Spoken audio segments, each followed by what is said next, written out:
ही आपने कोई संकल्प नहीं लिया, नियम नहीं लिया, तो मन तरह तरह के विचार करते रहता, करूं कि ना करूं, करूं कि ना करूं, करूं कि ना करूं, करूं कि ना करूं में ही उसका बहुत सारा समय निकल जाता और मन तय नहीं कर पाता, निर्णय नहीं कर पाता। तो मन की परिणति ऐसी है ही। ऐसी मन की परिणति को समझ करके विकल्पों से छुटकारा पाने के लिए, विकल्पों से मुक्त होने के लिए हमें अपने मन से निर्णय और संकल्प कर लेना बहुत जरूरी है। संकल्प एक साधना का पक्ष है, संकल्प एक निर्विकल्पता के लिए माध्यम है। ऐसा संकल्प नियम संयम की कोटि में आ जाता है।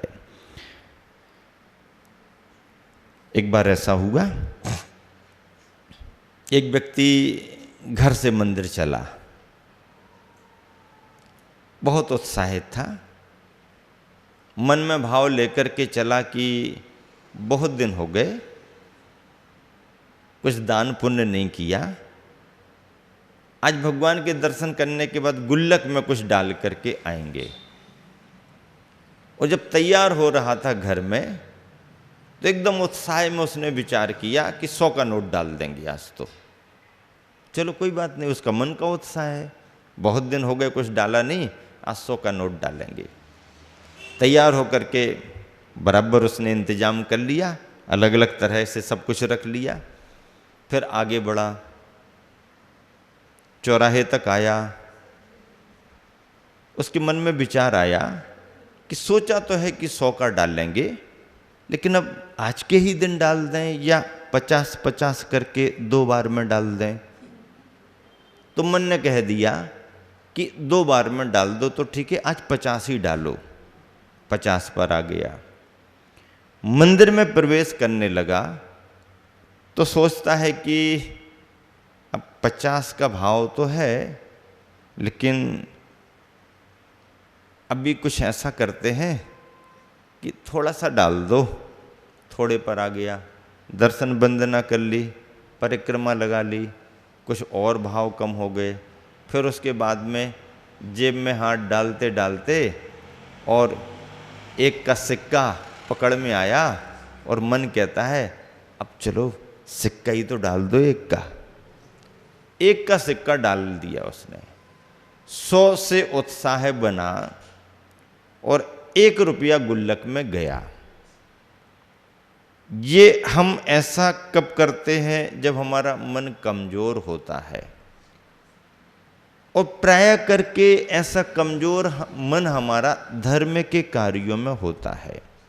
पर अब दूसरा उदाहरण देखो, घर से तैयार होकर के बाजार को निकले हैं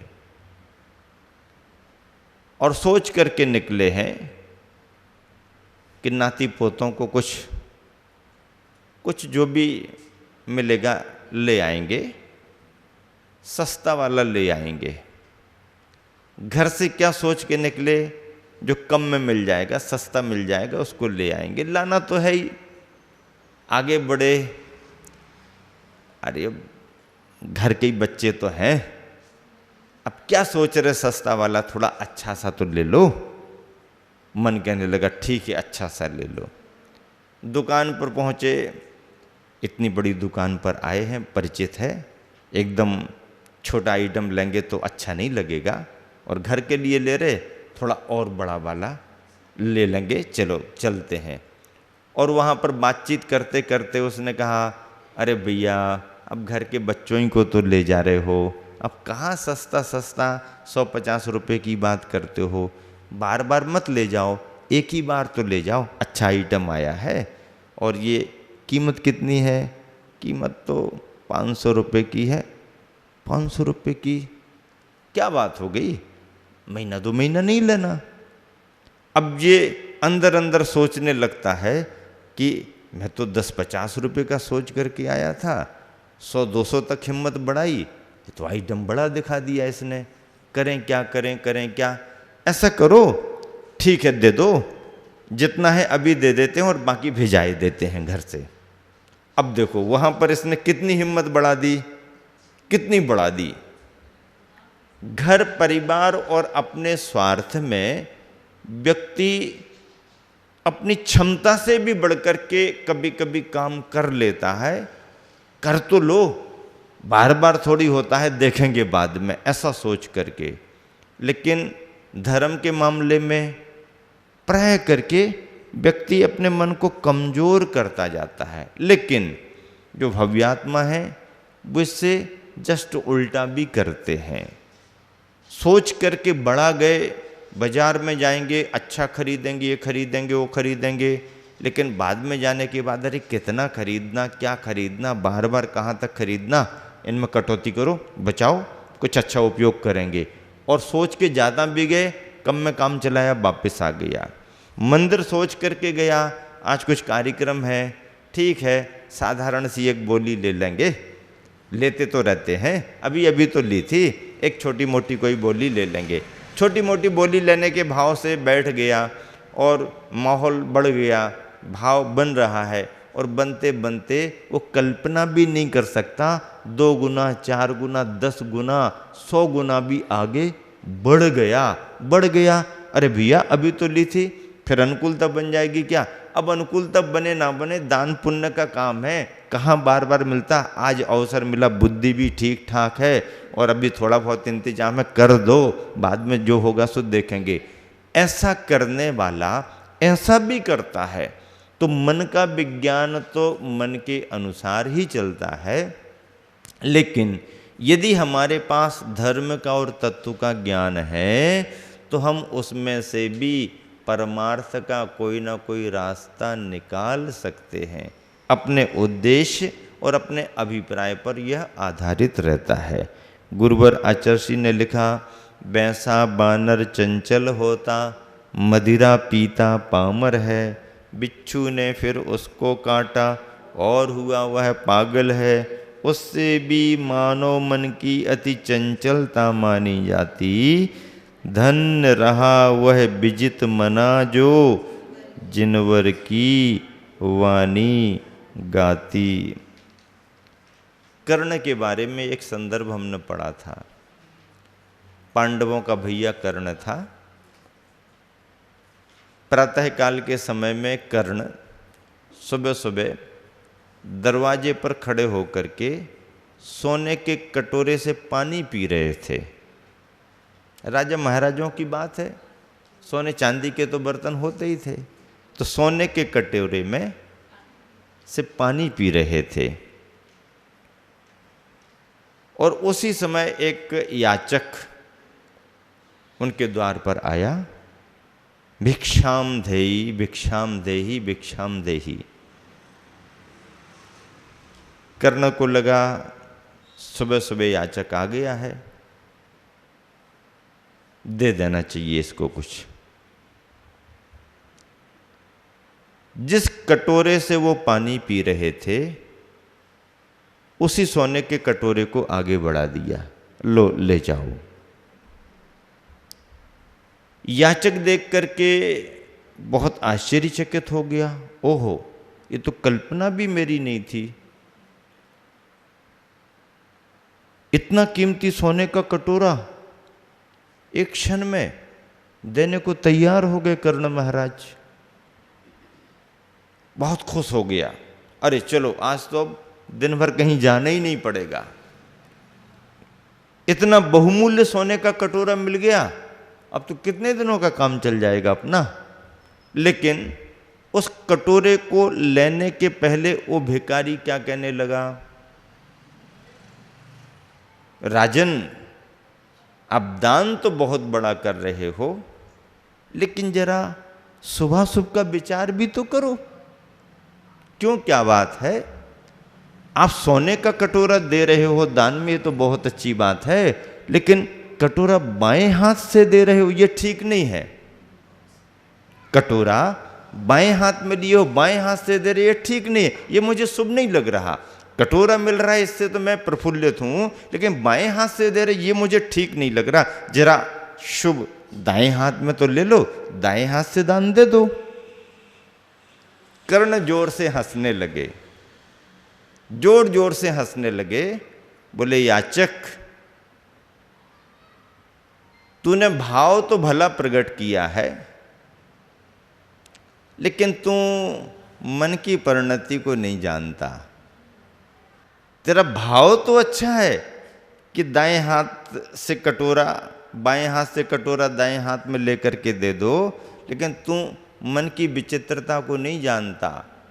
तूने मांगा, मेरा भाव बन गया, अभी इसी अवस्था में इसी हाथ से ले लो। और यदि तूने शुभाशुभ का भेद किया और तूने ये चाहा कि मैं बाएं हाथ से लेकर के दाएं हाथ में कटोरा लूं और फिर आपको दूं, और इतना करने में यदि मेरे भाव बदल गए तो तेरे को कुछ मिलने वाला नहीं, मिलेगा ही नहीं। देख, मन की परिणति तू नहीं जानता। तब उस याचक को लगा कि दातार का भाव हो गया है तो तुरंत ले लेना चाहिए। दान देने का भाव हुआ, मुहूर्त, दिन, चौघड़िया मत देखो हो गया, दे दो, मिल रहा है, ले लो, बस। क्यों? क्योंकि मन को बदलने में देरी नहीं लगती। मन को बदलने में देरी नहीं लगती। भाव क्षण क्षण में ऊपर नीचे चले जाते हैं। गुणस्थानों का क्रम भी तो ऐसे ही बनता है ना, परिणाम ऊपर नीचे होते रहते हैं। विशुद्धि आती है जाती है, आती है जाती है। इस क्षण इस समय जो हमारे परिणाम इस रूप में बन रहे हैं, पता नहीं अगले क्षण क्या होंगे। अभी हम और ब्रह्मचारी चंदन भैया और आपस में आचार्य श्री के व्यक्तित्व को लेकर के पढ़ रहे हैं, संस्मरणों को पढ़ रहे हैं।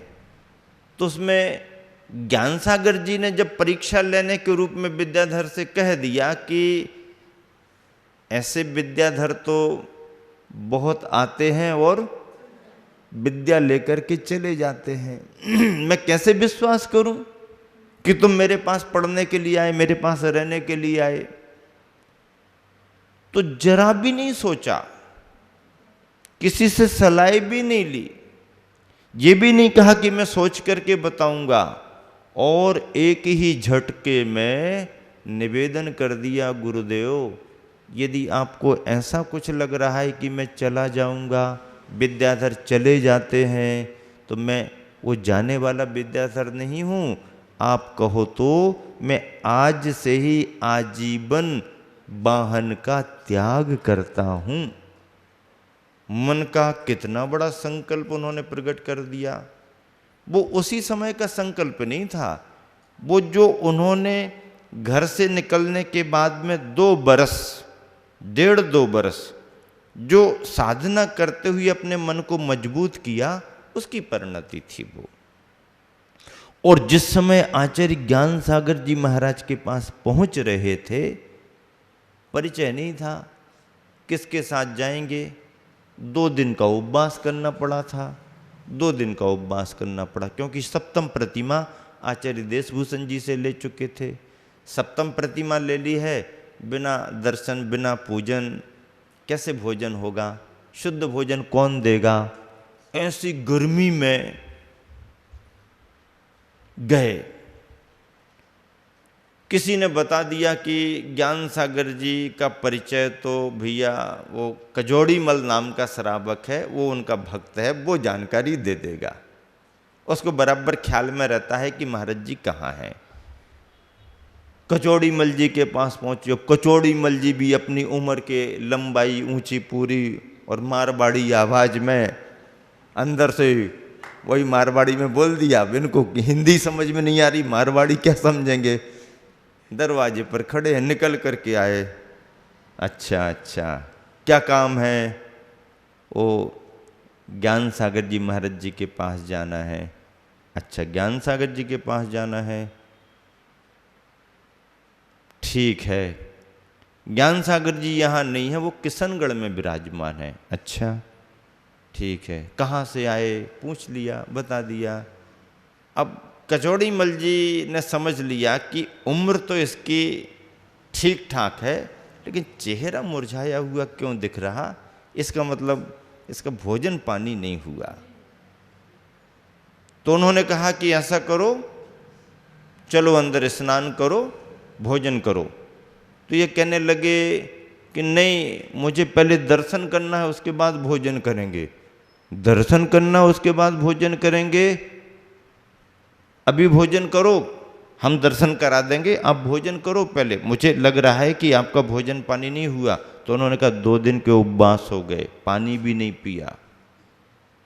अच्छा, उन्होंने स्नान कराया, मंदिर के दर्शन कराए, शुद्ध भोजन बनवाया, भोजन कराया, चलो हम लेकर के चलते हैं। ज्ञान सागर जी के सामने बिठा दिया, बातचीत हो गई।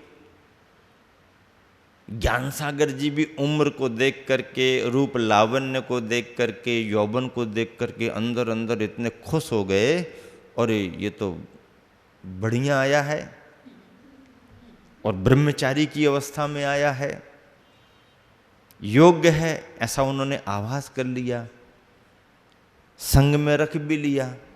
कचौड़ी मल जी भी रुक गए।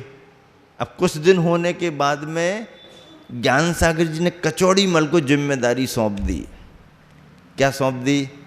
कि देखो ब्रह्मचारी आया है, लग तो ठीक ठाक रहा है, लेकिन रात में तो देखो पढ़ता वढ़ता है कि नहीं। अब इसकी पढ़ाई शुरू करेंगे तो इसकी रुचि तो देखना पड़ेगी ना। निवेदन कर रहा है कि पढ़ना है, पढ़ाई के लिए आया हूँ, तो मैं भी पढ़ाना चाहता हूँ। कोई नई उम्र का मिले तो बहुत अच्छी बात, जिनवानी की बहुत बड़ी सेवा होगी। पर अब इसको पढ़ाना शुरू करना है तो थोड़ा देखो तो, रात्रि वात्री में कुछ पढ़ता है, लिखता है कि क्या करता रहता है, दिनचर्या तो देखो। अब कचौड़ी मल जी ज्ञान सागर जी के बहुत विश्वसनीय श्रावक थे, बहुत पुराने श्रावक थे, विश्वसनीय श्रावक थे। उन्होंने ड्यूटी लगा दी। अब ये रात्रि में कचौड़ी मल जी तो अब वृद्धावस्था के कारण थोड़ा सा समय पर ही जल्दी सो गए, और वृद्ध लोगों की नींद जल्दी आती भी और जल्दी फिर पूरी हो जाती है। अब बार बार इनकी नींद खुले, ये जब भी देखें ये कहीं माला फेर रहे हैं तो कहीं कुछ पढ़ रहे हैं, कहीं माला फेर रहे तो पढ़ रहे। इनको लगा अरे रुचि तो इसमें है। ज्ञान सागर जी ने जब जवाबदारी दी कचौड़ी मल जी को, तो कचौड़ी मल जी ने ज्ञान सागर जी को ही कहा कि महाराज ये जवाबदारी आप मुझे क्यों सौंप रहे, ये काम मेरा थोड़ी है। ज्ञान सागर जी बोले नहीं, मैं थोड़ी ये कर पाऊंगा, ये तो आपको ही देखना है, आपको करना। बोले ये भी कोई बड़ी बात हुई,